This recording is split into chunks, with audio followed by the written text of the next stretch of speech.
Welcome everybody for today's lecture class on Axis Medical School live program.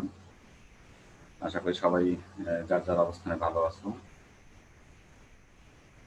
আজকের আসলে ক্লাসের টপিকসটা হলো যেহেতু এটা একটা রেসপিরেটরি সিস্টেমটা মোটামুটি কিছু কিছু টপিকসে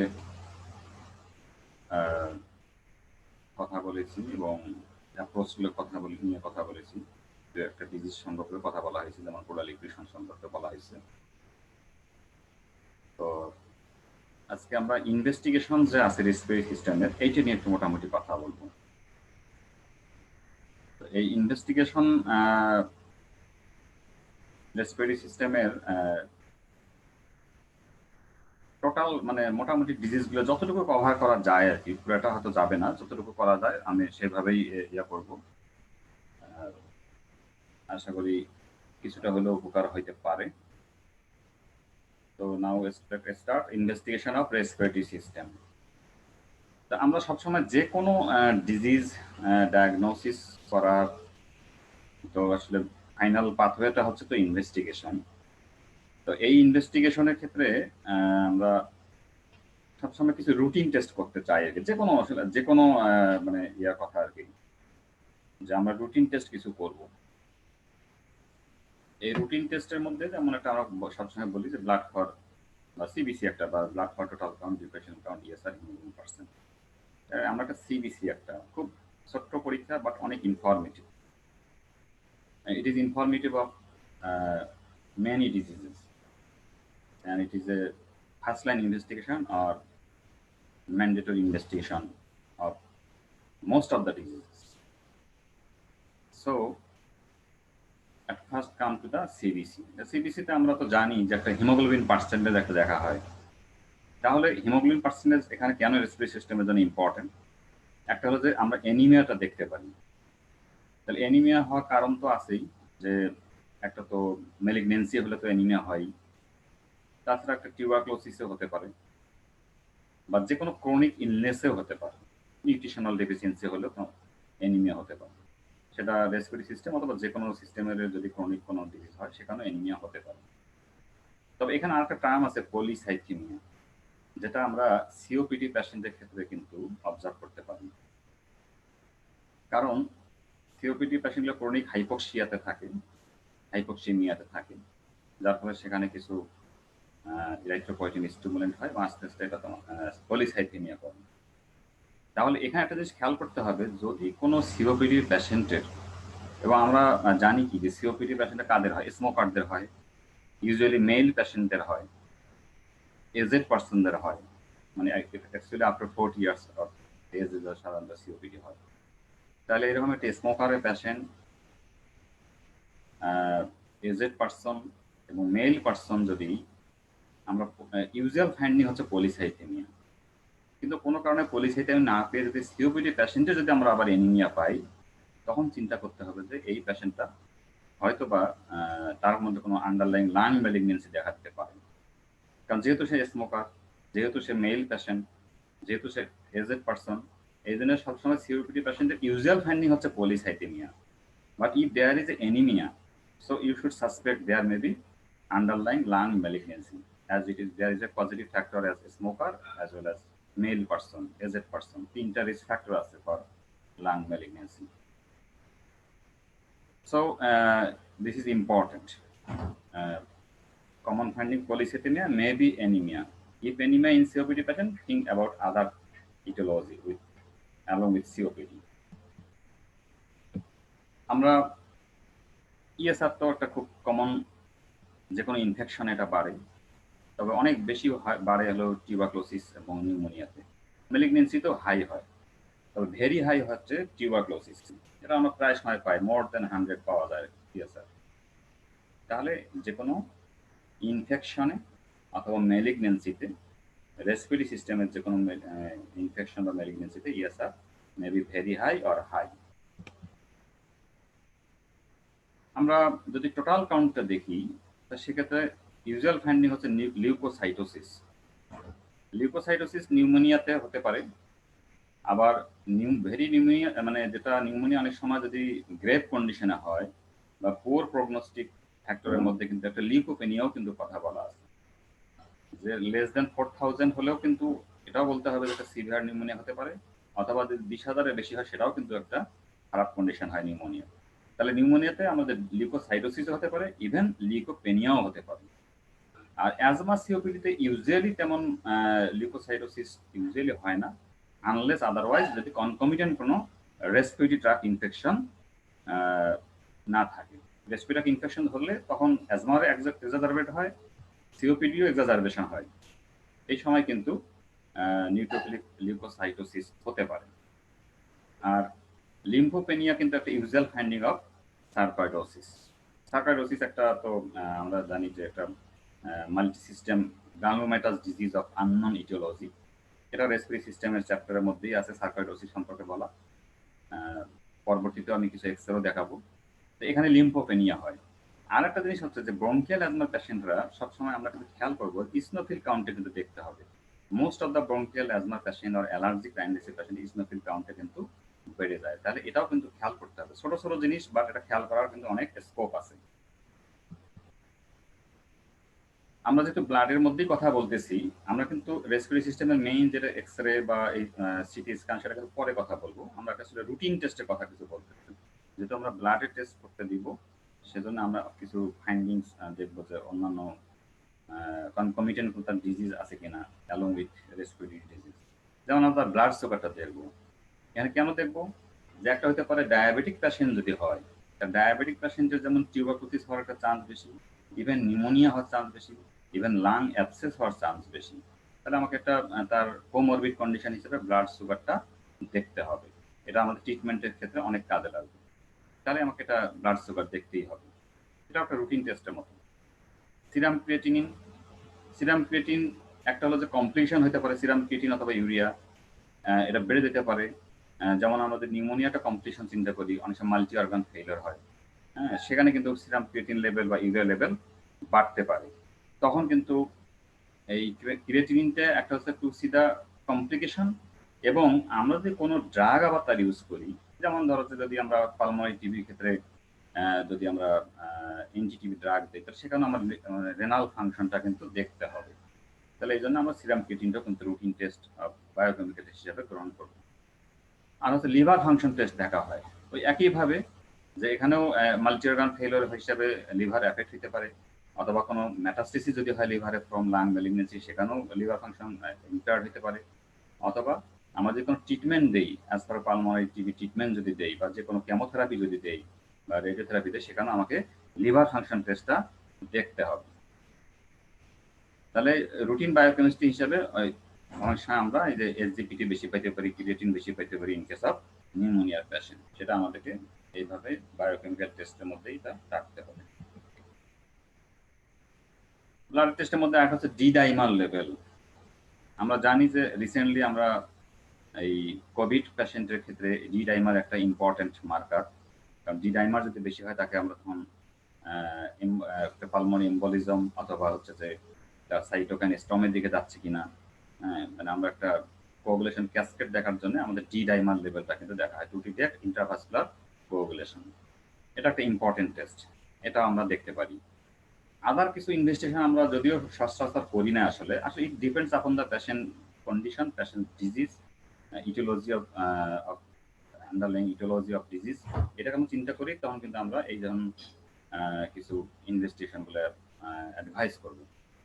যেমন ব্লাড ইনভেস্টিগেশনের মধ্যে আরো কিছু করতে পারি, আলফা অ্যান্টিট্রিপসিন লেভেল, এটার ক্ষেত্রেও একটা সিওপিডি পেশেন্ট হতে পারে ডেফিসিয়েন্সি হলে। খুব রেয়ার, কিন্তু আসলে এটা জাস্ট কিছু কিছু করা যেতে পারে বিধায় আমি কথাগুলো বলতেছি। কিছু অ্যান্টিবডি দেখা যেতে পারে, যেমন লেজিওনেলা অ্যান্টিবডি দেখা যেতে পারে, মাইক্রোপ্লাজমা অ্যান্টিবডি দেখা যেতে পারে, নিউমোকক্কাল অ্যান্টিজেন দেখা যেতে পারে। এই সমস্ত এগুলো স্পেসিফিক টেস্ট আসলে if needed then we can advice, but সচরাচর বা ইউজুয়ালি আমরা কিন্তু এগুলো অ্যাডভাইস করি না। আমরা একটা সিরাম ক্যালসিয়াম লেভেল দেখতে পারি। সার্কয়েডোসিসে কিন্তু এটা একটা রেয়ার হলেও এটা কমনলি পাওয়া যায়, যে সিরাম কিন্তু হাইপার ক্যালসিয়াম কিন্তু সার্কয়েডোসিসে পাওয়া যেতে পারে। আর একটা হলো যে যদি লাং ম্যালিগনেন্সি, বিশেষ করে স্কোয়ামাস সেল কার্সিনোমাতে হাইপার ক্যালসিমিয়া হয়, কারণ এটা একটা প্যারানিওপ্লাস্টিক ফিচার। তাহলে এখন যেটা আমরা আসতেছি যে আসলে chest X-ray it is very important and vital investigation for respiratory system diagnosis of disease. Respiratory সিস্টেমের ডিজিজ ডায়াগনোসিস করতে গেলে চেস্ট এক্সরেটাই হচ্ছে সবচেয়ে বেশি গুরুত্বপূর্ণ, খুবই ইম্পর্টেন্ট। এবং আমরা একটা এক্সরে যখন দেখবো, এটা একটা নর্মাল এক্সরে, আসলে এখানে যেটা দেখা যাচ্ছে এটা একটা নর্মাল এক্সরে, কিন্তু আমরা একটা এক্সরে কি দেখবো আসলে প্রত্যেকটা পয়েন্ট যদি আমরা ঠিকভাবে খেয়াল না করি তাহলে কিন্তু আমরা মিস করতে পারি। যেমন আমি হয়তো এই এক্সরে সম্বন্ধে যেহেতু পড়া হয়েছে তারপর আমি একটা ব্রিফ করে যাই। যেমন প্রথমে একটা পেশেন্টের পজিশনটা দেখতে হবে, এই যে ক্লাভিকুলার যে এন্ডটা আছে দুই পাশে ঠিক মতো আছে কিনা, পজিশন অফ দ্য ট্রাকিয়াটা দেখতে হবে, তারপরে এই লাং ফিল্ড দেখতে হবে, দুই পাশে লাং ফিল্ডের আবার জোন ভাগ করা আছে, upper zone, mid zone, lower zone, এটা দেখতে হবে। তারপরে কস্টোফেনিক কার্ডিওফেনিক অ্যাঙ্গেল, হ্যাঁ, কার্ডিওফেনিক এবং কস্টোফেনিক অ্যাঙ্গেল দুই সাইডে, বোথ সাইডে দেখতে হবে। লেভেল অফ দ্য ডায়াফ্রাম দেখতে হবে, হার্টের অ্যাওটিক নাকেল দেখতে হবে, পালমোনিক কোনাস দেখতে হবে, লেফট বর্ডার দেখতে হবে, রাইট বর্ডারটা দেখতে হবে, এবং এই যে transverse diameter of the heart দেখতে হবে। তারপরে আমরা ফান্ডিক গ্যাস তো এখানে আছেই, প্লাস এই যে বনি কেসটা যে আছে সেটাও দেখবো, এখানে কোনো রিপ ডিস্ট্রাকশন ইরোশন কিছু আছে কিনা, এবং ফাইনালি বাইরে কোনো সফট টিস্যু কোনো শ্যাডো আছে কিনা এটা আমরা দেখতে হবে। এবং এই যে উপরে অ্যাপেক্সটা যেটা দেখা যাচ্ছে ক্লাভিকুলার উপরে ছোট্ট একটু জায়গা, এখানেও কিন্তু ভালো করে তাকাইতে হবে। তাহলে টোটাল জিনিসটাকে যদি আমি সিস্টেম ওয়াইজ দেখি তাহলে আমার মনে হয় যে এই এক্সরে ফাইন্ডিং এর খুব একটা মিসিং হবে না। পাশাপাশি আমরা সিটি স্ক্যানটাও কিন্তু ক্ষেত্র বিশেষে আমরা কিন্তু অনেক সময় সিটি স্ক্যান আমরা এটা অ্যাডভাইস করব, সেটা কোথায় করব সেটা আমরা পরে আসতেছি। তাহলে এই যে একটা এক্সরে এখানে দেখা যাচ্ছে, তাহলে আমরা আগে একটা নর্মাল এক্সরে দেখলাম, এখন এটা এক্সরে কি দেখতেছি, এখানে দেখা যাচ্ছে যে এই যে আমরা যদি লাং ফিল্ডের কথা চিন্তা করি, এই পাশে লাং ফিল্ডে যেভাবে আছে ট্রান্সলুসেন্সি, এখানে কিন্তু নাই, এইখানে একটা অপাসিটি দেখা যাচ্ছে পুরা। এবং এটা কোন জোনে আছে, এটা আপার জোন তো না, এটা মিড জোন এবং লোয়ার জোনকে এটা ইনভলভ করছে। এবং মাঝে মাঝে কিন্তু এখানে একটু এই যে এয়ার দেখা যাচ্ছে, এই যে এয়ার মাঝে মাঝে, তাহলে একটা পুরো একটা কনসলিডেট টিস্যুর মাঝে মাঝে কিছু এয়ার ব্রঙ্কোগ্রাম দেখা যাচ্ছে, তাহলে it is suggestive of lobar pneumonia. এটা একটা very classical picture of pneumonia in this X-ray. So আমরা এই জিনিসটা কিন্তু খেয়াল করবো, এই যে আমরা প্রথমে কিন্তু বলছি যে আমরা সব এক্সরে প্রত্যেকটা জায়গাকে আমরা টার্গেট করে দেখব, কিন্তু আমরা যখন কথা বলবো তখন আমি কিন্তু এই প্যাথোলজিটা নিয়ে কথা বলবো, প্যাথোলজিটা কিন্তু আগে মেনশন করবো।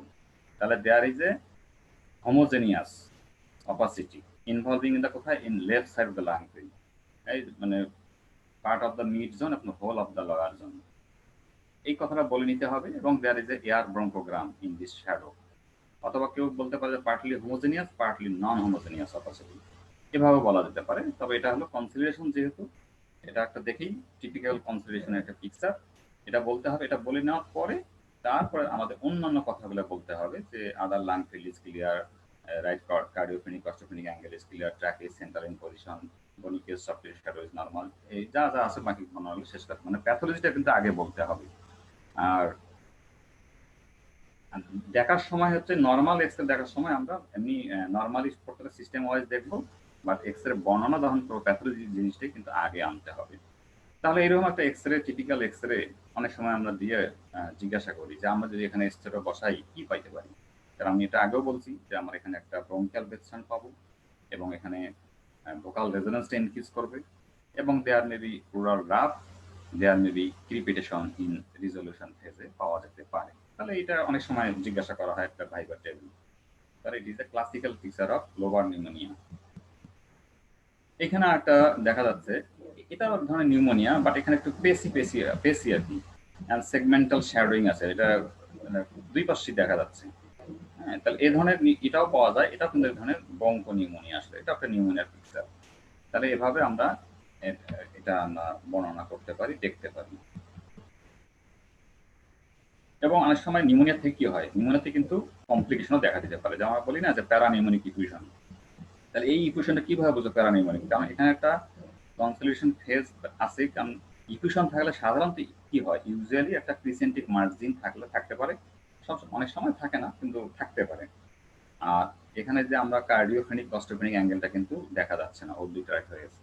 তার সেক্ষেত্রে আমরা এটা বলতে পারি এটা নিউমোনিয়া ছিল প্রথমের দিকে, তারপরে একটা কমপ্লিকেশন হিসেবে প্যারানিউমোনিক ইফিউশন ডেভেলপ করছে। তাহলে এরকম অনেক সময় শ্যাডো পাওয়া যেতে পারে, অথবা অ্যাবসেস লাইক শ্যাডো পাওয়া যেতে পারে, কারণ ইকুয়েশন পাওয়া যেতে পারে, ক্যাভিটেশন পাওয়া যেতে পারে। এই এটা হলো ডিপেন্ডস করে যে এটা ইটিওলজিটা কি। যেমন স্টেফাইলোকক্কাল ইনফেকশন বা নিউমোনিয়াতে অনেক সময় মাল্টিলোবুলার শ্যাডো বা ক্যাভিটেশন পাওয়া যেতে পারে, বা অ্যাবসেসও পাওয়া যেতে পারে।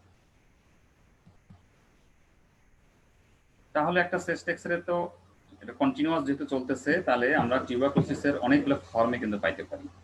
হ্যাঁ, যে একটা ওখানে ফেসিওপাসিটি পেতে পারি, কনসুলেশন পেতে পারি, ইভেন কলাস পেতে পারি, আবার ক্যাভিটারি লিশন পেতে পারি। আমরা তো জানি যে টিউবারকুলাস প্লুরাল ইফিউশন পাওয়া যেতে পারে। তারপরে অনেক সময় এম্পাইমা হতে পারে, বা মিলিয়ারি মটলিং বা মিলিয়ারি শ্যাডো পাওয়া যেতে পারে, বা মিলিয়ারি টিবি হতে পারে। আবার যদি টিউবারকুলার ফোকাস রাপচার হয়ে যায়, তাহলে অনেক সময় সেখানে নিউমোথোরাক্স ডেভেলপ করতে পারে, যদিও এটা খুব কমন না, হতে পারে এভাবে। এবং এটা পরবর্তীতে টিবির যে সিকুয়েলি হয়, যে পোস্ট টিবি ফাইব্রোসিস হয়, সেখান থেকে আবার পালমোনারি ডেভেলপ করতে পারে। ইভেন আমরা অনেক সময় দেখতে পারি যে একটা ওই যে আমরা বলি যে আমরা বনি কেসগুলো দেখে নিব, প্যারাভার্টিবল শ্যাডো কিন্তু পাওয়া যেতে পারে। তাহলে এটা কিন্তু অনেক সময় পর্স ডিজিজে পাওয়া যায়, এরকম প্যারাভার্টিবল শ্যাডো। এই যে একটা classical picture of huge cooler equation বা মেসি কুলার ইকুয়েশন রাইট সাইডে। তাহলে এরকম আমরা এক্সরে অনেক দেখছি, এবং আমরা এটার সাথে ফ্যামিলিয়ার। এই যে পুরো রাইট সাইডটা একদম একটা অপাসিক, পুরো অপেক হয়ে গেছে, তাই না? এবং এটা যদি ইকুয়েশন না হয় অন্য কিছু হইতো, তাহলে কি হতো? তখন এই যে ট্রাকিয়াটা কিন্তু এই পাশে যাইতো না, ট্রাকিয়াটা কিন্তু অলরেডি লেফট সাইডে শিফট হয়ে আছে, এবং মেডিস্টিনও কিন্তু এটা মোটা শিফট হয়ে আছে, বোঝা যাচ্ছে যে এটা close to the chest wall. সুতরাং তাহলে এখানে ট্রাকিয়া বা মেডিস্টিয়াম শিফট আছে, এবং there is a dense homogeneous opacity. কোথায় অকুপাইং করছে? Whole of the right side of the lung field, obliterating both right cardiophrenic and costophrenic angle, এবং right border of the heart and right dome of the diaphragm is not visualized. Trachea shift, mediastinum is also shift. তাহলে it is right sided Messi fuller effusion. অনেক সময় পরীক্ষাতে ওই যে যেটা অসবি পরীক্ষা থাকে, এখানে যদি মেসিভ লেখা না হয়, তাহলে দেখা গেল ওখানে 0.5 বা ইভেন 1 নম্বরও কাটা যেতে পারে। তাহলে এই জন্য শুধু ইকুয়েশন লিখলেও কিন্তু কারেক্ট, কিন্তু মোর কারেক্ট হচ্ছে মেসিভ ফুলার ইকুয়েশন। এই কথাগুলো একটু খেয়াল করতে হবে। তাহলে আমরা যদি এখানে জিজ্ঞেস করতে পারি যে এইখানে যদি আমি স্তরে বসাই তখন কি পাবো, বা এখানে যদি পারকাস করি আমরা কি পাবো, তাহলে আমরা এটা সবাই জানি যে আমরা স্তরে বসালে সেখানে সব বেস সাউন্ড, ভোকাল রেজোনেন্স সব জিনিস পাওয়া যাবে, এবং কোনো অ্যাডিশন ইউজুয়ালি পাওয়া যায় না। পারকাস করলে আমরা পারকাশন ডাল পাবো। এটা একটা ইকুয়েশনের ছবি, এটা হচ্ছে লেফট সাইডের মেসি ফুলার ইকুয়েশন। এখন এইখানে যদি আমরা ভালো করে খেয়াল করি, এখন ডায়াগনোসিস লেখা থাকলে অনেক সময় বলতে সুবিধা, কিন্তু আমরা যদি ভালোভাবে খেয়াল না করি তাহলে অনেক সময় কিন্তু মিসিং হবে। যেমন কি দেখা যাচ্ছে, আমাদের বলছিলাম না যে দুইটা লাং ফিল্ডকে ভালো করে দেখতে হবে, এই পাশে লাং ফিল্ড এবং এই পাশে লাং ফিল্ড প্রত্যেকটা দেখতে হবে। কি দেখা যাচ্ছে যে এখানে কিন্তু অনেকগুলো ব্রঙ্কো ভাস্কুলার মার্কিং দেখা যাচ্ছে, তাই না? বাট এখানে কিন্তু আছে সেটা নাই, কিন্তু কোথাও নাই কিন্তু। তাহলে এটা increased translucency with devoid of bronchovascular lung marking। আর এইখানে এটা কি পাওয়া যাচ্ছে? এই যে কলাপস লাং মার্জিন পাওয়া যাচ্ছে, মানে এটা কম্প্রেশন করছে, তাই না? এই যেখানে স্পেসে এয়ারটা থাকার কারণে এটা মোর কম্প্রেস করছে। তাহলে আমাদের এটা ঠিকভাবে খেয়াল না করি, অনেক সময় কিন্তু এইটাকেই প্যাথোলজি মনে হবে। এই যে এটাকেই অনেকে আবার কনসিডারেশন বা অন্য কিছু বলতে পারে, অনেক সময় ভুল করে অনেকেই বলে। তাহলে এই জন্য আমাদের বলছিলাম যে আমরা প্রত্যেকটা সাইড যদি আমরা খেয়াল করি, কম্পেয়ার করি যদি লাং ফিল্ডকে, তাহলে কিন্তু আমরা খুব ইজিলি পাবো যেখানে ক্লিয়ার আছে, কোনো ইয়া নাই। অনেক সময় এখানে কিন্তু একটা ফ্লুইড লেভেলও পাওয়া যায়, তখন কিন্তু হাইড্রোনিউমোথোরাক্স ডায়াগনোসিস হয়ে যাবে। আর যদি শুধু এরকম থাকে বাতাস, তাহলে নিউমোথোরাক্স। তাহলে এটা লেফট সাইডে নিউমোথোরাক্স। তাহলে এখানেও যদি ট্রাকিয়া শিফট আছে, হ্যাঁ, ট্রাকিয়া শিফট এবং মেডিস্টাম শিফট থাকলে তখন এটা টেনশন টাইপ অফ নিউমোথোরাক্স হতে পারে। তাহলে এটা একটা নিউমোথোরাক্সের ক্লাসিক্যাল এক্সরে। এইখানে একটা জিনিস কিছু খেয়াল করা যায়, যেখানে দুই পাশে আমরা খেয়াল করলাম, এই যে এখানে একটা আলাদা একটা শ্যাডো পাওয়া যাচ্ছে, এবং এই ট্রাকিয়াটাকে এই পাশে টানছে। তাহলে যে পাশে প্যাথোলজি, ঠিক সেই পাশে যদি ট্রাকিয়াকে মানে পুল করা হয়, পুল করে, তাহলে এটা সাধারণত কি হয়? কলাপসের মতো হয়, তাই না? কলাপস। এটা একটা ওয়েস্ট শেপ একটা শ্যাডো, তাহলে এটা বলা হচ্ছে রাইট লোয়ার লোব কলাপস। তাহলে এই যে উপরে ট্রাকিয়াটাও দেখতে হবে, এবং এখানকার একটা আলাদা একটা শ্যাডো দেখে নিতে হবে।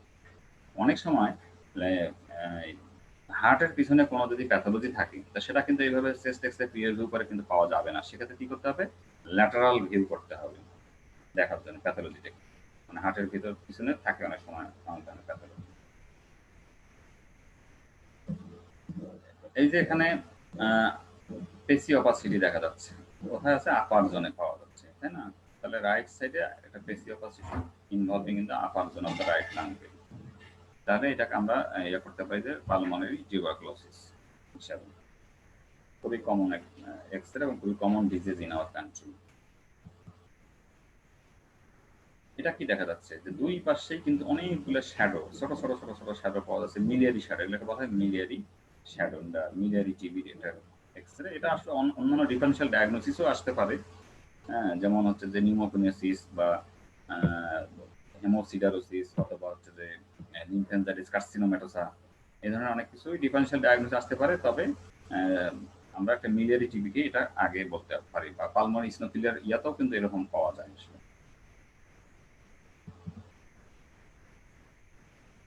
ম্যালিগন্যান্সি, তাহলে একটা লাং ম্যালিগন্যান্সি আসলে ভ্যারাইটিস ওয়েতে প্রেজেন্টেশন পাওয়া যেতে পারে in case of chest X-ray. Chest X-ray গুলো তার ভ্যারাইটিস ধরনের প্রেজেন্টেশন পাওয়া যেতে পারে। যেমন এখানে একটা দেখা যাচ্ছে যে একটা কেভিটারি লিশন পাওয়া যাচ্ছে, তাই না? কিন্তু এই যে এখানে ওয়ালটা থিক এবং একটা এক্সেন্ট্রিক একটা ইয়া পাওয়া যাচ্ছে শ্যাডো, এবং অনেক সময় ইরেগুলার মার্জিন এখানে পাওয়া যায়, তাহলে it is more in favour of malignancy. তাহলে আর কি কি ফর্মে থাকতে পারে? যেমন ইউনিল্যাটারাল হাইলার লিম্ফ থাকতে পারে, বা পেরিফেরাল পালমোনারি অপেসিটি থাকতে পারে, অথবা সলিটারি কোনো একটা নোডুল থাকতে পারে, অথবা কলাপস লাং লোব বা সেগমেন্টাল কলাপস হিসেবে আসতে পারে, ইফিউশন নিয়ে আসতে পারে, ওয়াইডেনিং অফ দ্য আপার মেডিস্টিয়াম নিয়ে আসতে পারে, আবার পেরিকার্ডিয়াল ইফিউশনও থাকতে পারে, কার্ডিওমেগালি থাকতে পারে, ম্যালিগন্যান্ট পেরিকার্ডিয়াল ইফিউশন, বা একসাথে এক পাশে হয়তো দেখা গেল যে ডায়াফ্রামটা ইলাভেটেড আছে বা রেজড হেমি ডায়াফ্রাম হতে পারে, বা বোন ইরোশন বা বোন ডিসট্রাকশন নিয়ে আসতে পারে। ভ্যারাইটিস অফ প্রেজেন্টেশন থাকতে পারে ইন লাং ম্যালিগন্যান্সি। তাহলে এখানেও এই যে একটা মিক্সড ইয়া পাওয়া যাচ্ছে, এখানে কিন্তু অনেক এই যে কেভিটারি লিশন এবং ইরেগুলার মার্জিন সহ একটা mixed density opacity with cavitary lesion. এটা কিন্তু স্কোয়ামাস সেল কার্সিনোমার মোস্ট পক্ষে, কারণ সাধারণত স্কোয়ামাস সেল কার্সিনোমাতেই কিন্তু এরকম কেভিটারি লিশন বেশি প্রমিনেন্ট পাওয়া যায়। এমনিতে আসলে আমরা যদি অ্যাজমা রোগীর চেস্ট এক্সরে করি কিছু পাবো, ইউজুয়ালি কিন্তু কিছু পাওয়া যায় না আসলে। খুব এটা ডিফারেন্সিয়েট উইথ আদার প্যাথোলজি।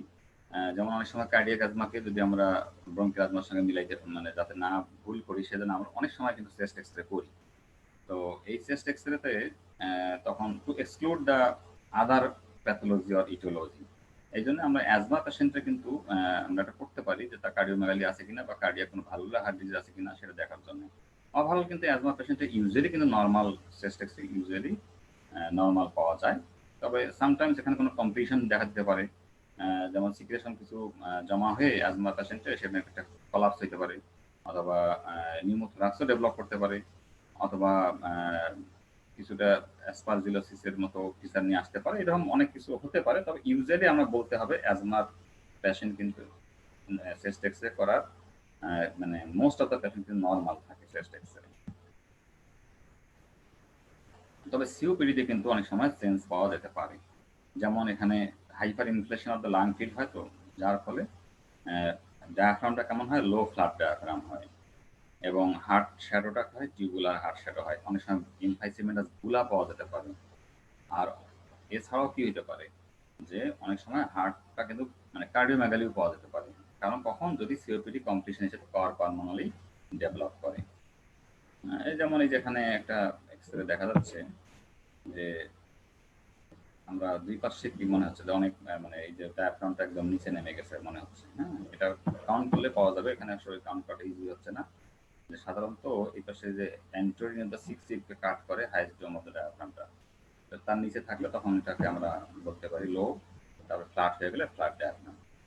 আর এখানে যে কিছু ইনফেকশনের গুলার মতো পাওয়া যাচ্ছে, যেটা ব্লেবের একটা পিকচার, সবকিছু মিলে যে হার্টটাও কিন্তু একটু ন্যারো বা টিউবুলার শেড হার্ট, মানে এটা একটা সিওপিডির এক্সরে আমরা দেখে বলতে পারি।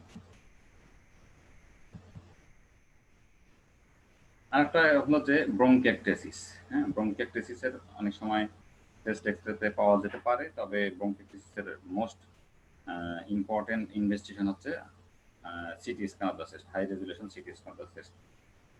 তবে কি কি অনেক ধরনের শ্যাডো পাওয়া যেতে পারে, রিং শ্যাডো বা ট্রাম লাইন শ্যাডো অথবা টিউবুলার শ্যাডো, এই ধরনের পাওয়া যেতে পারে। আবার advance diseases thicken airway wall, cystic bronchiectatic spaces, associated pneumonic consideration আর কলাপস। এটা ধরুন আরো অনেকদিন ব্রঙ্কিয়াকটিস থাকে, এটা হতে পারে। এই যেখানে কিছু ব্রঙ্কিয়াকটিক সেন্স দেখা যাচ্ছে এই এক্সরেটাতে, পরে হয়তো আরো আছে, দেখি পরে সিটি স্ক্যান আসলে আর পাওয়া যাবে আরো। পালমারি এম্বোলিজম, পালমারি এম্বোলিজম যদি খুব একুটলি প্রেজেন্ট করে সেক্ষেত্রে কিন্তু অনেক সময় চেস্ট এক্সরে করে খুব একটা বেশি কিছু পাওয়া যায় না, ইউজুয়ালি নর্মাল থাকে। তবে অলিগেমিক লাং ফিল থাকতে পারে, বাট এই যে acute small and medium pulmonary embolism যেটা আছে, মেসিভ পালমারি এম্বোলিজমের ক্ষেত্রে অনেক সময় কিছু পাওয়া যায় না, লাংস মানে ক্লিয়ারই থাকে চেস্ট এক্সরে যেটা। আর এই যে এখানে কিছু কিছু ফাইন্ডিং পাওয়া যায়, যেমন হচ্ছে ইকুয়েশন পাওয়া যেতে পারে, লাইনের শ্যাডো পাওয়া যেতে পারে, ভেরিফাল অপাসিটি পাওয়া যেতে পারে, রেজ হিমি ডায়াফ্রাম পাওয়া যেতে পারে। আর পালমোনারি আর্টারিটা অনেক সময় প্রমিনেন্ট হয়, হার্ট হয় মানে এনলার্জ হার্ট হয়, রাইট ভেন্ট্রিকুলার টাইপ যেটা বলা হয় আর কি, এরকম হতে পারে।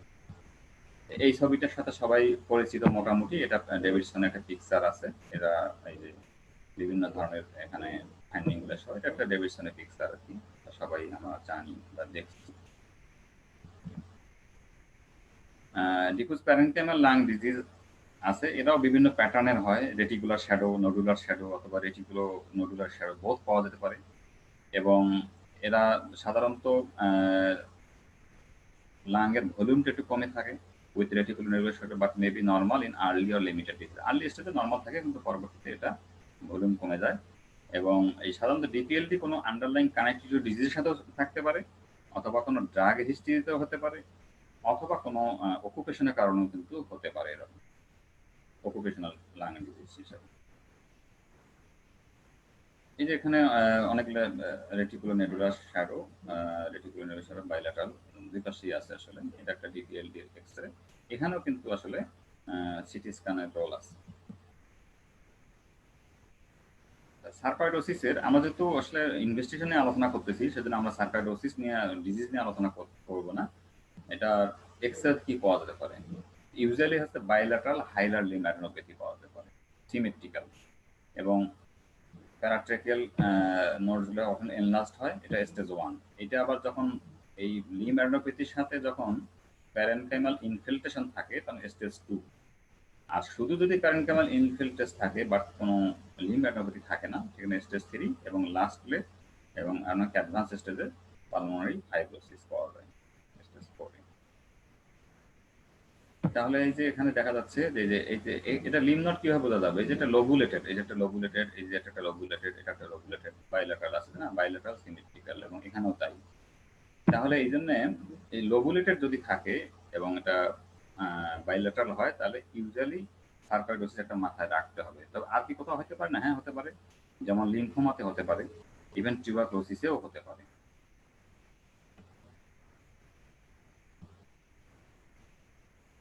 যদিও আসলে পালমোনারি ইডিমা এটা মানে কার্ডিওলজির ইয়াটা, তারপরেও যেহেতু এটা লাংস ইনভলভমেন্ট হয়, নামই তো আছে পালমোনারি ইডিমা, কার্ডিয়াক, এটা আসলে কার্ডিয়াক অ্যাজমারই একটা পার্ট।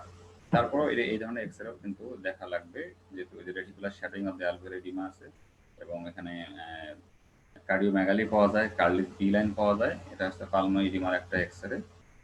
এই যে কি দেখে মনে হচ্ছে, এটাকে বলা হয় যে যে এপিয়ারেন্স, যে ব্যাট সুইং এপিয়ারেন্স মনে হয়, এবং কার্লিস বিলাইন সাধারণত এইখানে থাকে, স্পষ্ট দেখা যাচ্ছে না। এই পেশেন্টটা আসলে এটা আইসিইউর একটা মানে একটা ভালো পিকচার নাই, কিন্তু এটা আইসিইউর একটা পেশেন্ট, শোয়ানো পেশেন্ট এই অবস্থায় নেওয়া হয়েছে, বিভিন্ন ওয়ার টার্গেল এখানে আছে আসলে, পালমাই ডিমার একটা পিকচার আর কি।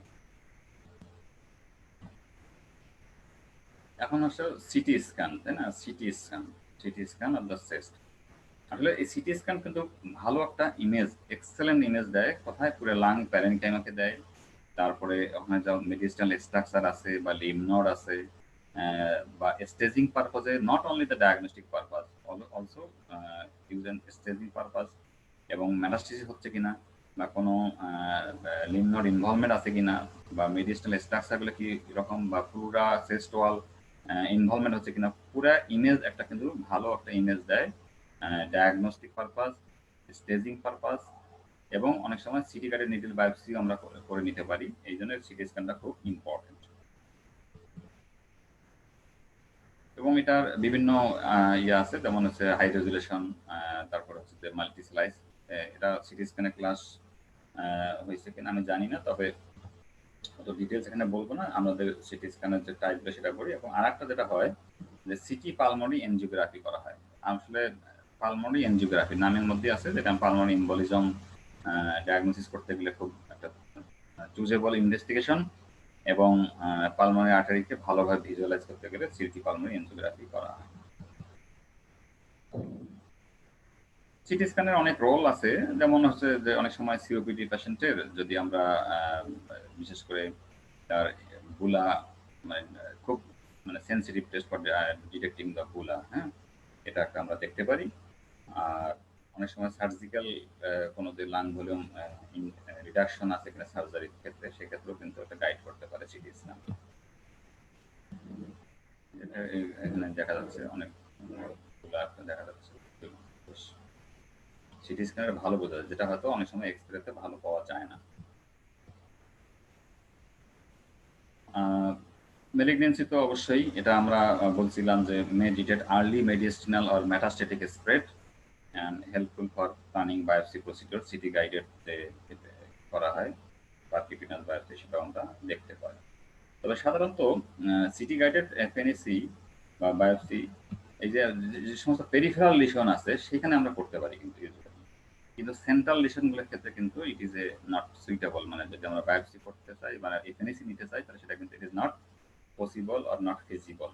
পেরিফেরাল লিশনগুলোর ক্ষেত্রে বেশি অ্যাক্সেসিবল, আদারওয়াইজ গ্রেট ভ্যাসেল বা অন্যান্য কিছু ইনজুরি হতে পারে। তাহলে আমরা একটা সিটি গাইডেড, এই যেখানে একটা দেখা যাচ্ছে নিডিল, নিডিল দিয়ে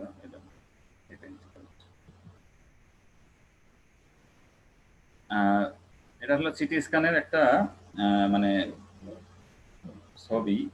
এটা হচ্ছে দেখা যাচ্ছে কি যে বিভিন্ন ধরনের যে সিস্টিক লেশন পাওয়া যাচ্ছে, এটা কিন্তু ব্রঙ্কিয়াক্টেসিস। এই যে ব্রঙ্কিয়াক্টেসিস জন্য একটা টিপিক্যাল একটা এইচআরসিটি। এটা much more sensitive and shows thick and dilated airways. ওই যে সিটি পালমোনারি এনজিওগ্রাফি করে যেখানে আমরা এম্বলিজম ডায়াগনোসিস করা যেতে পারে, এটা খুব একটা ভালো ভিজুয়ালাইজিং এর প্রপার্টিজ অনেক বেশি থাকার ক্ষেত্রে এই জন্য আমরা এম্বোলাইট এখানে দেখা যায়, এবং এটা অন্য কোনো কিছু কিনা সেটাও আমরা এক্সক্লুড করতে পারি। তবে পালমোনারি এম্বোলিজমের ক্ষেত্রে it is a choosable investigation. DPLD, diffuse parenchymal lung disease, এখানে অনেক কিছু কম্বিনেশন থাকে। যেমন আগে বললাম যে রেটিকুলার শ্যাডো বা নোডুলার শ্যাডো অথবা রেটিকুলো নোডুলার শ্যাডো, বা কম্বিনেশন যদি হয় যে গ্রানুলার সেন্স সাথে এই শ্যাডোগুলো থাকে, তাহলে একটা হানিকম রিং অ্যাপিয়ারেন্স দেখা যায়, যে টোটাল দেখা যাচ্ছে হানিকম ইউনিট অ্যাপিয়ারেন্স। এবং বিভিন্ন ধরনের ইয়ে থাকে এখানে শ্যাডো, এবং ট্রাকশন ব্রঙ্কিয়াক্টেসিস থাকতে পারে depending on the stage of disease.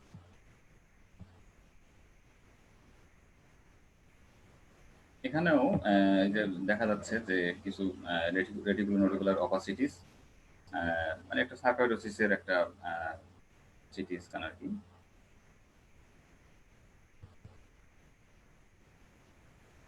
Recently তো আমরা যেহেতু অনেকেই জানি যে কোভিড-19 পেশেন্টের ক্ষেত্রে যে এই আমরা অনেক পেশেন্টের ক্ষেত্রে দেখা গেল চেস্ট এক্সরে করলে কোনো কিছু তেমন পাওয়া যায় না, অথবা খুব মিনিমাম একটা অপাসিটি পাওয়া যায়। এখন এইচআরসি থেকে বেশি সেন্সিটিভ এবং স্পেসিফিক বলা হচ্ছে। ইভেন মানে আরটিপিসিআর এর চেয়েও এটা বেশি সেন্সিটিভ এবং স্পেসিফিক, বাট এবং মানে টাইমটা কম লাগে। কারণ আমাদের আরটিপিসিআর টেস্ট করতে যে অনেক সময় লাগে, এবং procedure, collection procedure, preserving procedure, এবং অনেক bulk of the patient, it takes more Times.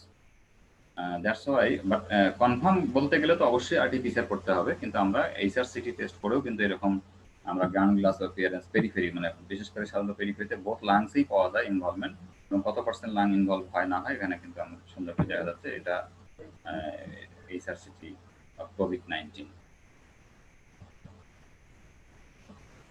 এখানেও ওই মানে কোভিড-19 এর বিভিন্ন চেঞ্জ পাওয়া যায়, অনেক সময় ভাস্কুলার ডাইলেটেশন এবং আরো ইভেন ব্রঙ্কেক্টেসিসের মতো কিছু পাওয়া যায় চেঞ্জ। এই যে অ্যারো চিহ্নগুলো দেখা যাচ্ছে, এগুলো সবই কিন্তু কোভিড-19 এর যে এইচআরসিটি তারই কিন্তু রিসেন্ট এসব পিকচার, এবং এটাও কোভিড-19 এইচআরসিটি। পেট একটা আছে টেস্ট, পেট পজিট্রন ইমিশন টমোগ্রাফি, পেট বলা হয়। এটা কিন্তু আসলে আরো কিন্তু এটা কি হয়, এখানে আসলে রেডিও ট্রেসার দেওয়া হয়, রেডিও ট্রেসার গুলা, এবং এটা একটি মেটাবলিক্যালি একটি যে সমস্ত সেল থাকে, এই যে এফডিজি মানে প্রোডিঅক্সি গ্লুকোজকে এটা এনট্রাপমেন্ট করলে তখন এটার কোথায় ডিপোজিট হলো সেটা ভালো বোঝা যায়। যেমন স্টেজিং অফ দ্য মেডিয়েস্টাল লিভ নোড এবং distal metastatic disease in patients with lung cancer, এবং এটা ডিফারেন্সিয়েট করতে হেল্প করে benign from malignant pleural disease, assess the extent of extra pulmonary disease in sarcoidosis. এবং পেট দেখে আসলে এটা এর অন্য কোথাও স্প্রেডিং হলো কিনা, মেটাস্টেসিস আছে কিনা, এটা ভালো পেটের একটা পাওয়া যায়, এবং আমাদের দেশে এটা হচ্ছে অনেক স্পেশাল জায়গাগুলোতে হয় পেট। কিছু এন্ডোস্কোপিক ইনভেস্টিগেশন আছে, যেমন আমরা একটা লেরিঙ্গোস্কোপ করতে পারি। লেরিঙ্গোস্কোপ তখনই করতে পারি যে অনেক সময় অনেকগুলো পেশেন্ট কি হয় যে বোভাইন কাপ নিয়ে আসে, এবং তাদের আন্ডারলাইং ইয়া হলে দেখা যায় যে লেফট সাইডে একটা কোনো লাং মেলিগনেন্সি আছে, সেখান থেকে রিকারেন্ট ল্যারিঞ্জিয়াল নার্ভ যখন পলসি হয় আলটিমেটলি ভোকাল কর্ডকে এফেক্ট করে, এবং সেইটা দেখার জন্য কিন্তু লেরিঙ্গোস্কোপি একটা গুড ইনভেস্টিগেশন। আর আমরা ব্রঙ্কোস্কোপি সম্বন্ধে সবাই জানি যে ব্রঙ্কোস্কোপি তো আসলে আমরা ফাইবার অপটিক আছে, রিজিড ব্রঙ্কোস্কোপ আছে, এটার ক্ষেত্রে কিন্তু অনেক রোল, হ্যাঁ, যেমন এন্ডোব্রঙ্কিয়াল অথবা সেন্ট্রাল লিশন দেখার ক্ষেত্রে, বায়োপসি নেওয়ার ক্ষেত্রে, বা কোনো মেসিভ হেমোক্রাইসিসের পেশেন্ট হয়তো কারণ পাওয়া যাচ্ছে না, সেক্ষেত্রে ব্রঙ্কোস্কোপি করতে হয়, বা কোনো ফরেন বডি যদি থাকে সেখানে রিমুভ করতে হয়। ইভেন ট্রিটমেন্ট পারপাজেও মানে কি, যদি এন্ডোব্রঙ্কিয়াল লেজার থেরাপি দিতে লাগে অথবা স্টেন্টিং করতে কাজে লাগে, তাহলে ব্রঙ্কোস্কোপি কিন্তু এখন প্রায় সব মেডিকেল কলেজেই এটা মোটামুটি ভাবে সাকসেসফুলি এটা রান করে বা করতেছে, এবং পেশেন্টের অনেক অ্যাডভান্স ডায়াগনোসিসের ক্ষেত্রে এটা অনেক হেল্প করতেছে। এবং এখান থেকেও কিন্তু অনেক সময় ব্রঙ্কোস্কোপি করেও কিন্তু যদি মনে হয় যে ট্রান্সব্রঙ্কিয়ালও যদি কোনো বায়োপসি নেওয়া যায়, তাহলে ব্রঙ্কিয়াল ওয়ালকে ইয়ে করে কাট অফ করে পারকিউমিনাস ইউজ দিয়ে সেখান থেকে কোনো টিস্যু নেওয়া যেতে পারে, অনেকগুলো সুবিধে। তারপরে ব্রঙ্কোস্কোপি করে আমরা কি ব্রঙ্কিয়াল ওয়াশিং ব্রাশিং করে আমরা কিন্তু মাইক্রোবায়োলজিক্যাল বা সাইটোলজিক্যাল কিছু ইনভেস্টিগেশন করতে পারি, সেটারও সুযোগ আছে ব্রঙ্কোস্কোপিতে। আর থ্রোকাস্কোপি হচ্ছে যে যদি কোনো দেখা গেল যে মেলিগন্যান্ট প্লুরাল ইফিউশন সাসপেক্ট করতেছি, বাট এটা আমি কনফার্ম করতে পারতেছি না, সেক্ষেত্রে প্লুরাল বায়োপসি বা থ্রোকাস্কোপি করে একটা বায়োপসি নেওয়া যেতে পারে, যদিও ইনভেসিভ প্রসিডিউর বাট ইম্পর্টেন্ট। এবং আমরা কিছু মাইক্রোবায়োলজিক্যাল ইনভেস্টিগেশন করতে পারি স্যাম্পলগুলো নিয়ে, যেমন হচ্ছে যে স্পুটাম বা প্লুরাল ফ্লুইড বা সব কালেকশন, থ্রোট সব, ব্রঙ্কিয়াল ওয়াশিং বা স্প্রেড নিয়েও কিন্তু আমরা মাইক্রোবায়োলজিক্যাল বা সাইটোলজিক্যাল এক্সামিনেশন বা ইনভেস্টিগেশন করতে পারি। এই পিকচারটা ক্লিনিক্যাল বইগুলোতে আছে যে এই যে স্পুটাম দেখে অনেক সময় যে ইয়েলোইশ গ্রিন কি ইন্ডিকেট করে ইনফ্লামেশন, আইদার ইনফেকশন আর অ্যালার্জি। আর ব্লাড যদি থাকে সেটা হতে পারে লাং ম্যালিগনেন্সি হতে পারে, ইভেন টিউবারকুলোসিস হতে পারে, ইনফেকশন হতে পারে, ব্রঙ্কাইটিসও হতে পারে। তাহলে এখানে আমরা এই ছবিটা দেখা যাচ্ছে যে এটা সিরাস প্রতিবাদী, এটা পালমো ইডিমার ক্ষেত্রে, এটা মিউকোপোলেন্ট, এখানে কোনো একটা ইনফেকশন হয়েছে, এটা পুলেন্ট, এখানেও ইনফেকশন, দুইটা ভ্যারাইটি হতে পারে, মিউকোপোলেন্ট অথবা পুলেন্ট। আর ব্লাড স্টেন তো ওই যে এই কন্ডিশনগুলোতে হতে পারে যে lung malignancy, tuberculosis, bronchitis, pulmonary embolism. Sputum দেখেও কিন্তু আমরা অনেক সময় ক্লিনিক্যালি সাসপেক্ট করতে পারি। তাহলে আমরা যে এই যে মাইক্রোবায়োলজিক্যাল স্টাডিগুলো করি, যে গ্রাম স্টেন, গ্রাম কালচার, নিউমোনিয়া, আমরা তো ভ্যারাইটিস ধরনের নিউমোনিয়া এটা ডায়াগনোসিস করার ক্ষেত্রে অনেক হেল্পফুল হয়। আবার অনেক সময় যে ব্রঙ্কাইটিসের পেশেন্টগুলোও কিন্তু রিপিটেড কিন্তু রেসপিরেটরি ইনফেকশন হয়, তাদের ক্ষেত্রেও কিন্তু এই হয়তো অনেক অ্যান্টিবায়োটিক অনেক সময় চেঞ্জ করতে হয়, সেজন্য আমরা গ্রাম স্টেন এবং কালচার করে আমরা এর সেন্সিটিভিটি দেখে কিন্তু আমরা অ্যান্টিবায়োটিকগুলো অ্যাডজাস্ট করে থাকি। আমরা ওই যে প্লুরাল ফ্লুইডের কথা বলছিলাম, যে প্লুরাল ফ্লুইড যদি আমরা অ্যাসপিরেশন করি diagnostic as well as therapeutic পারপাসে, ডায়াগনস্টিক পারপাসে আমরা দেখেও কিন্তু অনেক সময় এই যে এখানে দেখা যাচ্ছে এটা একটা হেমোলজিক কালার, এটা স্ট্র কালার, সিরাস এবং এটা হচ্ছে কাইলাস, প্রত্যেকটারে কিন্তু ইম্পর্টেন্স আছে। আচ্ছা, তাহলে এই এখানে যে প্রুডেন্ট মানে এম্পাইমা বা পায়োথরাক্স হতে পারে, হেমোরেজিক বা হেমোথরাক্স, মিল্কি হলে কাইলোথরাক্স হলে হতে পারে। এটা জাস্ট একটা ফিজিক্যাল অ্যাপিয়ারেন্স দেখে কিন্তু আমরা এইভাবে বলতে পারি। এবং আমরা যখন প্লুরাল ফ্লুইড অ্যাসপিরেশন করব তখন আমরা কি লিখে দিই যে plural fluid study for biochemical, cytological and bacteriological examination. এই কথাটা তো আমাদের রিকুইজিশন লিখতে হবে, পেশেন্টের নাম, অ্যাড্রেস লিখে, ওয়ার্ড নাম্বার, বেড নাম্বার সব লিখে এটা কিন্তু লিখতে হয়। এবং তার আমরা অনেকগুলা দেখি যে এটা এক্সিকিউটিভ না ট্রানজিটিভ, এটা সুগার কন্টেন্ট দেখা হয়, প্রোটিন কন্টেন্ট দেখা হয়, ইভেন এডিএ লেভেলও দেখা হয়। যে আসলে এটি একটা মোটামুটি অ্যাডেনোসিন ডিয়ামাইনাস লেভেল দেখেও কিন্তু আমরা লেভেল দেখেও যে অনেকে বলে 40 ইউনিট পার লিটার না ইন্টারন্যাশনাল ইউনিট, তার বেশি থাকলে এটা আমরা সাজেস্টিভ অফ টিউবারকুলোসিস হয়। তাহলে এটা আমরা এই স্টাডিগুলো আমরা করবো, করে আমরা দেখবো।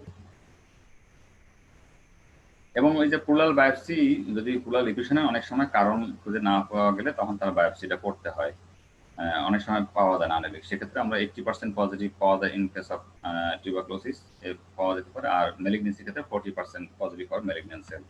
সুতরাং অনেক সময় প্লুরাল ইকুয়েশনের ইটিওলজি খুঁজতে গেলে কিন্তু প্লুরাল বায়োপসি করা হয়। তার আগে এটা যেহেতু ইনভেসিভ প্রসিডিওর করার আগে আমরা অবশ্যই পেশেন্টের নন ইনভেসিভ প্রসিডিওরগুলো যেমন এক্সরে বা সিটি স্ক্যান বা অন্যান্য প্যারামিটার দেখে কিন্তু আমরা আগে চিন্তা করবো বা সেইভাবে অ্যাপ্রোপ্রিয়েটলি ব্যবস্থা নিব। না হলে তখন ডায়াগনোসিস করতে না পারলে তখন অবশ্যই আমাদের প্লুরাল বায়োপসি করতে হবে। পালমোনারি ফাংশন টেস্ট, এটা খুবই একটা ইম্পর্টেন্ট, স্পাইরোমেট্রি করে এটা করা হয়। এটা আমরা জানি যে FEV1, FVC এসব জিনিসগুলো সম্বন্ধে আমরা মোটামুটি সকলেই জানি। তাহলে এটার ক্ষেত্রে আমরা করে যেটা দেখব যে বিশেষ করে এটা অবস্ট্রাকটিভ নাকি রেস্ট্রিকটিভ লাং ডিজিজ, সেক্ষেত্রে আমরা এটা এই স্পাইরোমেট্রি রেজাল্ট এখানে বুঝতে পারি যে এয়ার ফ্লো অবস্ট্রাকশনে সাধারণত এই রেশিওটা কি হয়, যেহেতু FEV1 কমে যায় তার রেশিওটাও কমে যায় অবস্ট্রাকটিভ, যেমন আমরা জানি তো সিওপিডি, অ্যাজমা, তারপর হচ্ছে যে bronchitis plus obstructive airway disease. আর রেস্ট্রিকটিভ লাং ডিজিজগুলো আছে যেমন এই যে ডিপিএলডি, তারপর হচ্ছে যে সার্কোইডোসিস, এই সমস্তগুলো হচ্ছে রেস্ট্রিকটিভ লাং ডিজিজ। এখানে আইদার নর্মাল থাকতে পারে অথবা ইনক্রিজ হতে পারে রেশিওটা। আমি জানি যে পালমোনারি ফাংশন টেস্ট নিয়েও ক্লাস হয়ে গেছে, এটা সবাই ভালোই জানে আর কি। এটা তো আরো মানে এটা হোম মনিটরিং এর ক্ষেত্রে এই পিক এক্সপ্রি ফ্লোমেট পেশেন্টের খুব ইম্পর্টেন্ট এবং ইজিলি অ্যাভেলেবল, চিপ। এটা আমরা মানে বাসায় বসে এটা আমরা দেখতে পারি এবং এটার প্রসিডিওর এটা খুবই সিম্পল। এবং এটা এই যে ওখানে সব বলাই আছে যে subject is full inspiration of total lung capacity then blow out forcefully into peak kilometre. তাহলে এইভাবে আমরা রেকর্ড করতে পারি এটা। আরো কিছু পালমোনারি ফাংশন টেস্ট করা হয়, যেমন কার্বন মনোক্সাইড গ্যাস কো ট্রান্সফার ফ্যাক্টর দেখে যে ডিফিউজিং ক্যাপাসিটি অফ গ্যাসিয়াস এক্সচেঞ্জ কতটুকু হয় দেখা যেতে পারে, এটা একটা আছে। তারপর হচ্ছে যে আর্টেরিয়াল ব্লাড গ্যাস যদি অ্যানালাইসিস করার স্কোপ থাকে তাহলে সেক্ষেত্রে আমরা করতে পারি, কারণ অনেক সময় রেসপিরেটরি ফেলিওরের পেশেন্ট বা অন্যান্য ক্ষেত্রে আমরা এটা হেল্পফুল হতে পারে। তারপরে আরো কিছু কিছু টেস্ট আছে যেমন এক্সারসাইজ টেস্ট, তারপরে নকটার্নাল পলিগ্রাফি। আসলে এই জিনিসগুলো হয় কি, এটা খুব স্পেশাল টেস্ট তো, এবং এটা যে সব সেন্টারে হয় তাও নয়, এটা যেখানে প্রয়োজন বা যেখানে যেটা প্রয়োজন বা ফ্যাসিলিটি অ্যাভেলেবিলিটি আছে তার উপর ভিত্তি করেই কিন্তু এই টেস্টগুলোকে নিতে হবে। এটা জাস্ট বলার জন্য বলার। তবে হ্যাঁ, আর্টেরিয়াল ব্লাড গ্যাস অ্যানালাইসিসটা কিন্তু খুব ইম্পর্টেন্ট, যদিও এটা সবখানে এটা হয় না, but it is very informative. And হ্যাঁ, এটা হয় যে আমরা partial pressure, oxygen, carbon die oxide এটা প্রত্যেকটা দেখি, এবং আমরা জানি যে রেসপিরেটরি ফেলিউরের পেশেন্টগুলো যখন সেটা সিওপিডি হোক বা অ্যাজমাই হোক অথবা নিউমোনিয়াই হোক অথবা কোনো চেস্ট ওয়াল ডিফর্মিটি হোক বা অ্যানকালোজিং স্পন্ডিলাইসিস হোক অথবা নার্কোটিক ড্রাগ দিয়েই হোক না কেন, অথবা যে কোনো কারণে হোক না কেন, যার রেসপিরেটরি ফেলিউর ডেভেলপ করে, তা আমরা তো এটা আগেই বলছিলাম যে ক্লিনিক্যালি আমরা বুঝতে পারি যে পেশেন্টের টাইপ 1 হোক বা টাইপ 2 হোক, তার দুইটাই ক্ষেত্রে কিন্তু হাইপোক্সিয়া থাকে। বাট টাইপ 2 ক্ষেত্রে কিন্তু তখন কার্বন ডাই অক্সাইড, যে partial pressure carbon die oxide এটা কিন্তু বেড়ে যায়, সেটাকে বলা হয় টাইপ। তাহলে এই যে এই হাইপোক্সিমিয়া এবং হাইপার ক্যাপনিয়া, তাহলে আমরা বলছিলাম এর আগে যে হাইপার ক্যাপনিয়ার কিছু ফিচার থাকতে পারে। হাইপার ক্যাপনিয়ার ফিচার আমরা কিভাবে বুঝি যে একটা রেসপিরেটরি ফেলিউরের পেশেন্টের ক্লিনিক্যালি, আমরা বলছিলাম না হ্যান্ডে কিছু সাইন থাকে, যে তার ফ্লাপিং ট্রেমার থাকতে পারে, তারপরে তার ফুল বন্ডিং পালস থাকতে পারে, ওয়ার্ম পেরিফেরি থাকতে পারে, পেশেন্টটা সায়ানোস হতে পারে। তো এই যে ফিচারগুলো দেখে পেশেন্টটা ড্রাউজি বা ডিসওরিয়েন্টেড হতে পারে, এটা দেখার উদ্দেশ্য কি? আমরা যদি এই প্যারামিটারগুলো দেখতে নাও পারি, তবুও যদি আমরা ক্লিনিক্যাল সাইনগুলো আমরা দেখতে পারি, তারপরেও তখন আমরা গেস করতে পারি যে patient having hypoxaemia as well as hypercapnia. তাহলে তখন আমরা পেশেন্টকে আইসিইউ বা আইটিইউ, ইন্টেন্সিভ থোরাসিক ইউনিটে, বা না থাকলে আইসিইউতে আমরা শিফট করতে পারি। এই জন্যই কিন্তু আমাদের এই জিনিসগুলো জানতে হবে। তো সব ক্ষেত্রে আর্টেরিয়াল ব্লাড গ্যাস অ্যানালাইসিস করার স্কোপ না থাকলে একটা হতে পারে পালস অক্সিমেট্রি দেখা যেতে পারে, আর আমরা ক্লিনিক্যাল সাইনগুলো কিন্তু আমরা দেখতে পারি, এবং সেটা তখন কিন্তু আমরা সেই অ্যাকর্ডিংলি এই পেশেন্টগুলোকে আমরা ম্যানেজ করতে পারি। এটা তো এই পিকচারটা তো সবারই মোটামুটি জানা আছে যে এই রেসপিরেটরি অ্যাসিডোসিসে কি হয়, পিএইচটা কমে যায়, partial pressure carbon die oxide, তারপরে এটা কম্পেনসেট করে, আবার কিডনি কম্পেনসেট করে বাইকার্বনেট দিয়ে। রেসপিরেটরি অ্যালকালোসিসের ক্ষেত্রে তার ভাইস ভার্সা, এবং মেটাবলিক ক্ষেত্রে তখন কম্পেনসেশন হয় রেসপিরেটরি দিয়ে, আর রেসপিরেটরি ক্ষেত্রে কম্পেনসেশন হয় মেটাবলিক দিয়ে। তাহলে এই পিকচারটাও কিন্তু মোটামুটি প্রত্যেকেরই জানা আছে। তো আসলে আরো যেমন টেস্ট করা যেতে পারে, যেমন একটা ইসিজি যদি করতে পারি, তাই না? ইসিজিও কিন্তু করা যায়। ইসিজি করলেও তো এটা একটা কোমরবিড কন্ডিশন হিসেবেও কাজে লাগে। আর একটা হলো যে অনেক সময় সিওপিডিতেও কিন্তু ইসিজিতে কিন্তু চেঞ্জ কিছু পাওয়া যেতে পারে, যেমন তার রাইট ভেন্ট্রিকুলার হাইপারট্রফি আছে কিনা, পোর প্রোগ্রেশন অফ আর হয় কিনা, অথবা সাইনাস ট্যাকিকার্ডিয়া আছে কিনা, রাইট এক্সিস ডেভিয়েশন আছে কিনা, পি পালমোনালি আছে কিনা, অনেকগুলো ফাইন্ডিং কিন্তু ইসিজি করলেও পাওয়া যেতে পারে ইন কেস অফ সিওপিডি। আবার পালমোনারি এম্বোলিজমের ক্ষেত্রেও কিন্তু অনেক সময় সবসময় ক্লাসিক্যাল ফিক্সার যে পাবে তা না, তবে টিওয়েভ ইনভার্সন পাওয়া যেতে পারে, আর হলো যে এসটিটি সেন্স পাওয়া যেতে পারে, আবার ওই S1Q3T3 প্যাটার্নটাও পাওয়া যেতে পারে, তবে সব ক্ষেত্রে পাওয়া যায় না। তাহলে ইসিজি আমরা একটা 2C কোমরবিড কন্ডিশন একটা দেখতে পারি, অ্যাজ ওয়েল অ্যাজ আমরা কিছু হেল্পও হতে পারে আমাদের সিওপিডি বা পালমোনারি এম্বোলিজমের ক্ষেত্রে। তাহলে এইভাবে আমরা একটা রেসপিরেটরি সিস্টেমের মোটামুটি ভাবে আমরা দেখলাম যে সবচেয়ে ইম্পর্টেন্ট ইনভেস্টিগেশন হচ্ছে কি, চেস্ট এক্সরে, সবচেয়ে ইম্পর্টেন্ট ইনভেস্টিগেশন। তারপরে আমরা পেশেন্টের ডিজিজ যেভাবে ডায়াগনোসিস করা হয়, সেই ডিজিজ ধরে ধরে ইন্ডিভিজুয়াল কিছু কিছু আসলে ইনভেস্টিগেশন করতেই হবে। যেমন আমরা স্পুটাম ফর এর কথা বলছিলাম, তাহলে এটা তো একটা যদি পজিটিভ পাই তাহলে কেসটা কি ওপেন কেস, তাহলে এটাকে আমাকে সোশ্যালি নোটিস করতে হবে, এবং এটাকে সেইভাবে এটাকে ট্রিটমেন্ট করতে হবে। তাহলে আমাকে স্পুটাম এফবিটা করতে হবে। অনেকে বলে যে টিবিতে তাহলে আমরা এমটি টেস্ট করবো কিনা। আসলে বেসিক্যালি এমটি টেস্ট তো এরকম ডায়াগনস্টিক না, but it may be help. কিভাবে হেল্প করবে?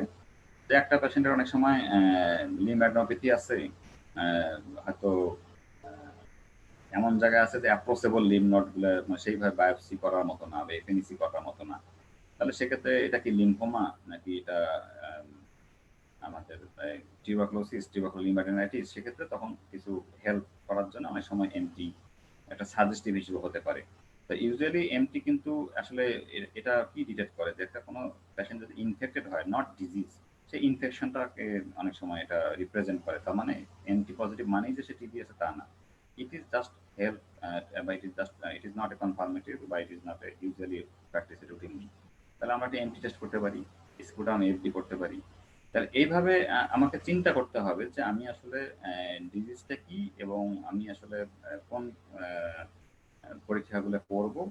এই পরীক্ষাগুলো বলা মানে যে একেবারে সব রেসপিরেটরি সিস্টেম মানে আসলেই এই যে সব পরীক্ষা করতে দেবো তা না কিন্তু। তাহলে ইট depends upon the patient it depends upon the disease, it also depends upon the availability of the investigation as well as physician's decision. সব কিছু মিলেই কিন্তু আমরা একটা পেশেন্টকে কিন্তু ট্রিট করব এবং ওইভাবেই আমি চিন্তা করব তার socio economic status in context in our country. তাহলে প্রত্যেকটা জিনিসকে হাতে নিয়ে প্রত্যেকটা জিনিসকে চিন্তা করেই কিন্তু আমরা এইভাবে আগাবো এবং যার যেখানে যেটা প্রয়োজন আমরা সেটা সেভাবে with minimum investigation and of course you should emphasize on clinical background বা ক্লিনিক্যাল নলেজ। পেশেন্টটাকে অবশ্যই ক্লিনিক্যালি আমাদেরকে ট্রিট করতে হবে সবচেয়ে বেশি। It is very much important, কারণ এটা না হলে কিন্তু আমরা ইনভেস্টিগেশনের কিন্তু মাত্রা বা ইনভেস্টিগেশনের বহর বেড়ে যাবে, আমরা সেটা চাই না আর কি।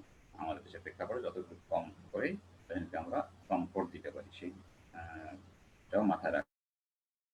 তো আমি মনে করি যে আজকে এ পর্যন্তই থাকলো। সবাইকে ধন্যবাদ।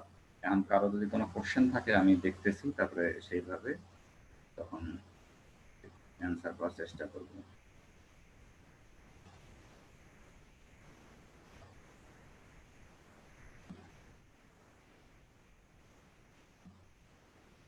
কারো কোনো কোশ্চেন থাকলে এখানে দেখলে আমি তখন দেখি সেটা দেওয়ার চেষ্টা করব। বেসিক্যালি রেসপিরেটরি সিস্টেমের যে পরীক্ষাটা সবখানেই পাওয়া যাবে সেটা হলো কি চেস্ট এক্সরে, তাই না? এটা খুব ইম্পর্টেন্ট এবং সবখানেই এটা পাওয়া যাবে, থানা লেভেল থেকে শুরু করে সবখানেই। সুতরাং এটা অবশ্যই খেয়াল করতে হবে যে চেস্ট এক্সরে খুব চিপ, অ্যাভাইলেবল এবং এটা affordable by the patient. So it will help you for diagnosis or many exclusion of the respiratory disease.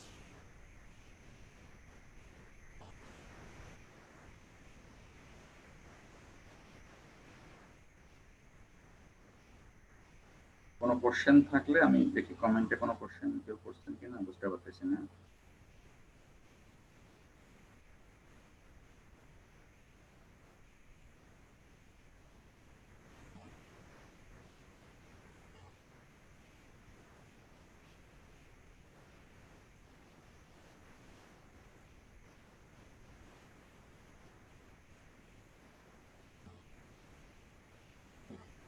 ওকে, যদি কোনো কোশ্চেন না থাকে তাহলে আমি দেখতেছি যে তেমন কোনো কোশ্চেন পাচ্ছি না। যদি আমি এই সময় অ্যান্সার দিতে নাও পারি, যে আমি যদি হয়তো কোনো মিস করতেছি কারো কোনো কোশ্চেন, তাহলে আমি পরবর্তীতে যিনি কোশ্চেন করবেন তাকে আমি রিপ্লাই দিয়ে দেবো, কারণ আমি এই মুহূর্তে আমাকে তেমন কোনো কোশ্চেন আমার চোখে পড়তেছে না কমেন্ট। তো আশা করতেছি যে সবাই ভালো থাকবেন এবং যে যার অবস্থানে আছেন সবাইকে শুভরাত্রি জানিয়ে আমি আমার বক্তব্য এখানেই শেষ করছি। ধন্যবাদ সকলকে। আসসালামু আলাইকুম।